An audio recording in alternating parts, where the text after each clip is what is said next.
Hello, hello, hello, Wayne Builds Worlds here, and we are starting a new playthrough, and we are here in Civilization VII. And I just recently did an update video based off of the new patch that's coming this weekend that's going to change some things. And I decided to start this series using the launch settings. One of the things, if you haven't watched that video,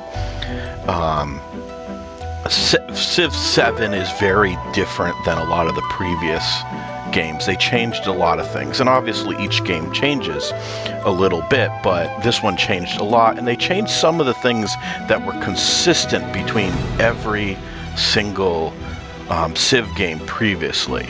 So what they've been doing is they've been reintroducing some of those things that they changed, giving you the ability to play the way that Civ 6, Civ 5, whatever had. So we're going to go with all the new stuff in this one, intentionally. And then maybe I'll start one after the patch that goes through the new things using, well, the quote-unquote new, because really it's the old stuff that they're bringing back. In that video, I had talked about, I had used Ben Franklin and Rome as an example, because in previous games, if you picked a leader, you had to use the country, the civilization that leader was tied to. So if we picked Ben Franklin, we'd have to play as America. That's not the case in Civ 7. So the example that I was using in that video was Ben Franklin with Rome, and I think we're going to do that for this playthrough. So hopefully this playthrough will be helpful if you've never played Civ 7, but you've played older Civs. This will help you understand what has changed. If you've never played a Civ game, this will help you understand what a Civ game is like, and hopefully in general you enjoy watching the playthrough. So let's take a look at our leader, Ben Franklin. So he is going to get +1 science per age on production buildings in cities. So this is already having a couple of the changes. Ages is not something previous games had before. There are 3 different ages in a Civ 7 game. So in the first age, we'll get +1 science. In the second age, we'll get +2. Third age, +3. Also, cities. That may sound like something we've had before, but in Civ 7, we actually have towns and cities. Those are 2 different things. They're both collectively called settlements, but a city is different than a town. So this is specifically only in cities. The second thing we get is +50% production towards constructing production buildings. So these kind of synergize that we want to build production buildings so we can get extra science and we can build them faster. We're gonna get twice the production towards that.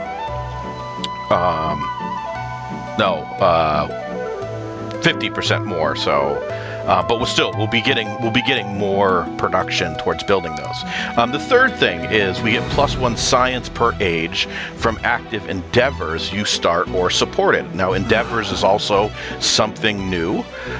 This is something that you can set up with another civilization, and you both get a bonus for so many turns. So whenever you do that, you'll be getting +1 science per turn for each active endeavor. So you're getting science for production buildings, you're getting science for endeavors.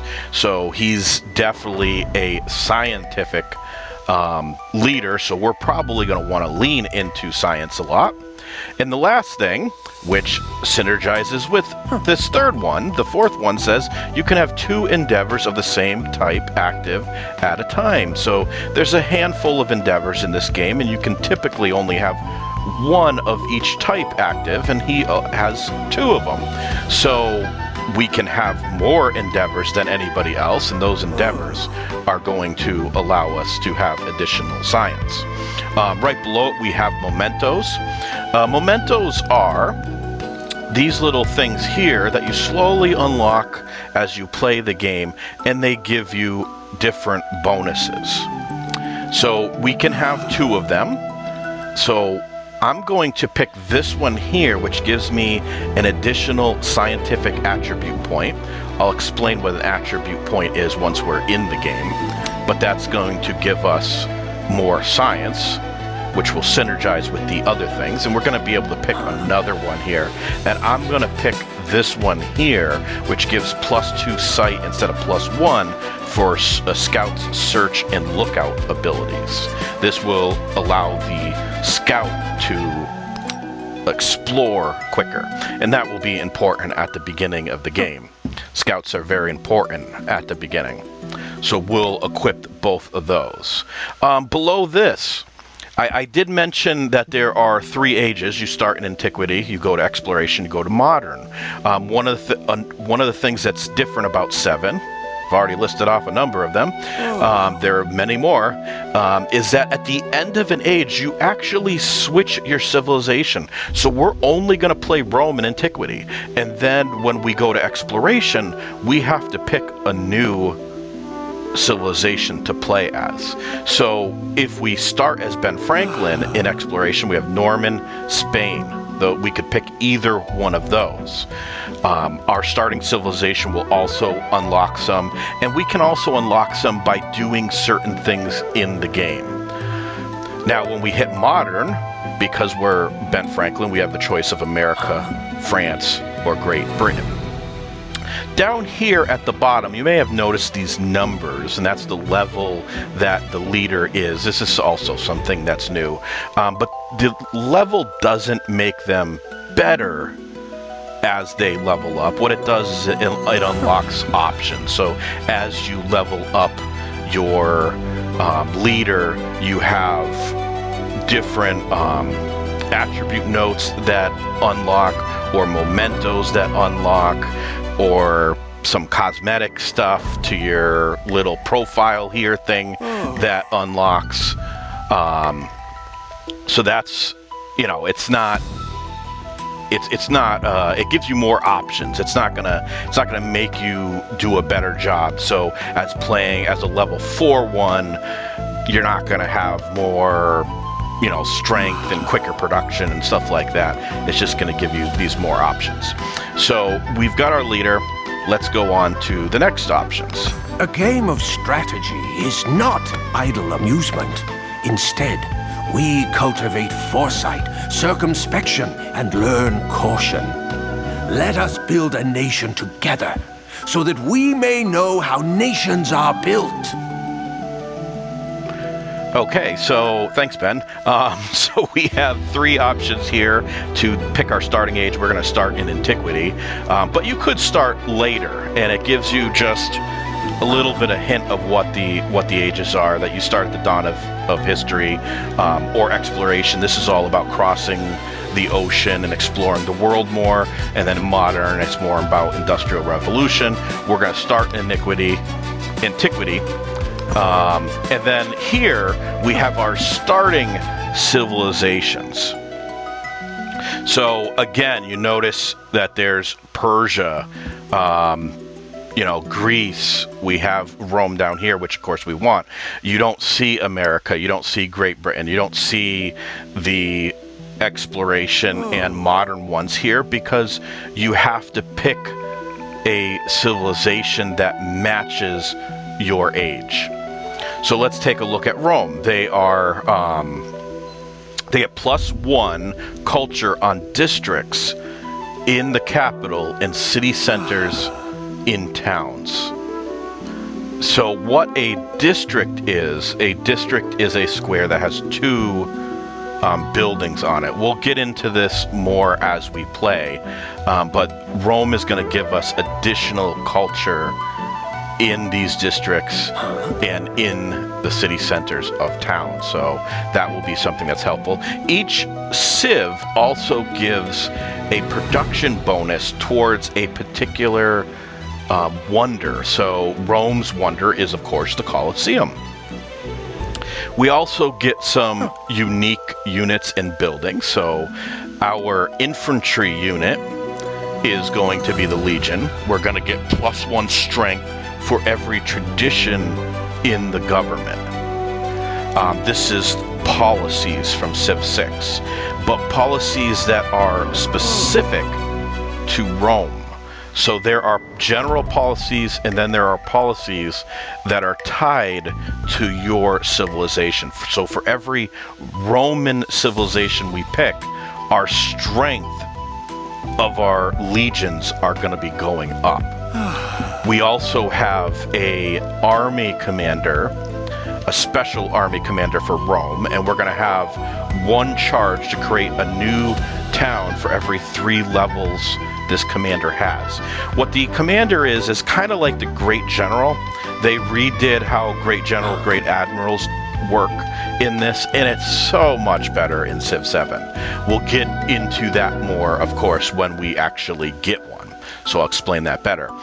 Here are the new buildings. Most of the civilizations also have unique buildings, and they kind of have them in this setup where we're going to give you 2 buildings, but if you build both in the same spot, it will turn into a special quarter. So our first building here is a diplomacy building.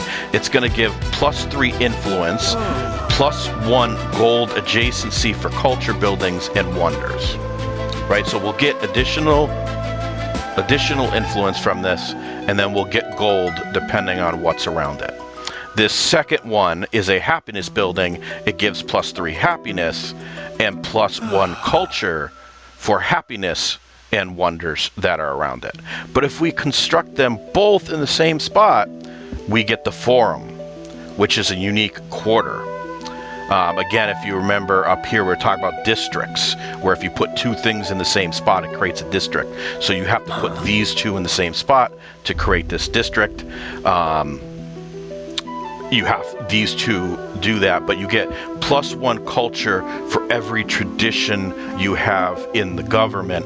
So if you build this, you're getting additional culture for those traditions, which is the same thing the Legion wants. So Rome definitely wants you to be leaning heavily into those traditions. So we're going to go with Rome, and then we're going to go on this last page here, where we get to pick the difficulty, the speed, the map type, map size, and this transition impact. I'm going to pick regroup. So regroup is the default option. Here's an example of one of the changes that they did here, that this is how the game was launched with. People weren't overly happy with this, so they came out with this option, which tones it down a lot. But we're going to play the launch way. And what this does is at the end of an age, things take a step back. We lose some of our units. It's not as smooth of a transition as we change from one civ to another. One of the other things that is kind of annoying with Civ 7 is the maps are really bad in this game. In previous games, you had a bunch of different types of maps, and you could generate a map that looked like a realistic planet. That maybe it looked like Earth, or you could create one that didn't necessarily look like Earth, but was realistic looking as far as there's peninsulas and there's, different shaped continents and that kind of thing. In Civ 7, the continents are very rectangular. They're kind of just this blob that's there. And that has to do with the exploration age, because in here you have an old world and a new world, and they're separated by the ocean, and you're not supposed to cross between the two, so they kind of made them very blocky. It's not great. So what we're going to do here, we're going to pick Scribe, even though this is the lowest difficulty, because this is going to be not just a playthrough, but I'm going to explain the different features of Civ 7. So by going with a low difficulty, it will be easier to kind of explain the different things that are in there. And then you yourself, as you play, you can, of course, increase the difficulty. Game speed, I'm going to...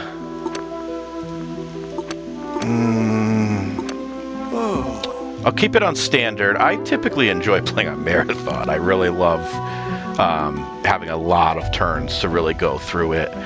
But that can be... You can have a lot of turns where nothing happens, so I'll keep it on standard.